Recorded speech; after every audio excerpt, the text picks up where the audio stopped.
Next, we're ready to set up the key light. As the name implies, the key light is the main source of illumination, and it could even be the first light you set up. But as I said before, I prefer to start with the backlight. The key light can be a hard light or a soft light, depending on the desired results. A hard light is one that has not been diffused or reflected before illuminating the subject.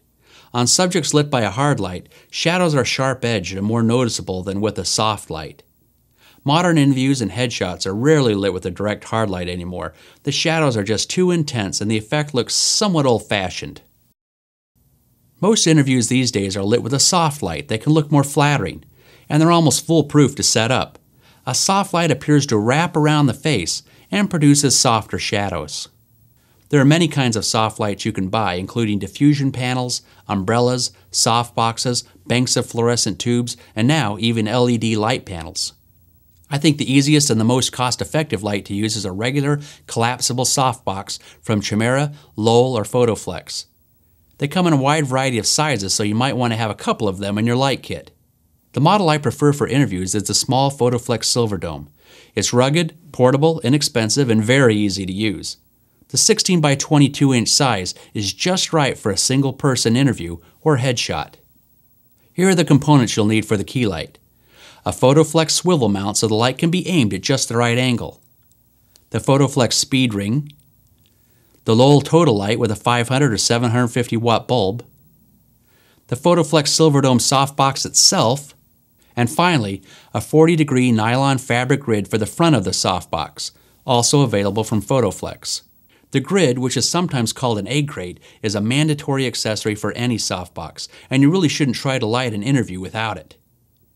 The grid aims and controls the beam of light coming out of the softbox so the light just doesn't spray all over the room. Remember, good lighting is mostly about controlling the light, and any soft light without some kind of grid on the front is going to be impossible to control. While the light might look great on the subject's face, it's also going to be shining on the ceiling, the walls, and everything else in the room too. After the key light has been assembled, it needs to be placed into position. But does it matter to which side of the camera it goes? Yes, it does matter. It depends on the direction that the subject will be facing. Now, if the person will be looking directly into the camera, as I'm doing here, then it doesn't matter which side the key light goes on. Either side is fine. However, if the person is going to be looking off camera as they answer questions, then it does matter where the key light is placed.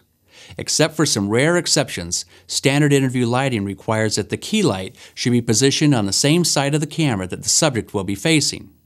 In other words, you want the subject to be looking towards the direction of the key light, not directly at the key light, but to the same side of the camera. Look at this diagram of a typical interview setup where the subject is looking off camera and speaking to an interviewer. The person should be positioned so that she is looking about 20 degrees away from the camera. Any more than that and you'll risk getting too much of a profile shot. And any closer than that and it might look like she's looking right into the camera lens. The key light should be positioned 40 to 60 degrees from the camera on the same side that the interviewer will be sitting. So the order is camera, interviewer, and key light right in a row. The height of the key light should be about 1 to 2 feet above the head and tilted down at a 45-degree angle.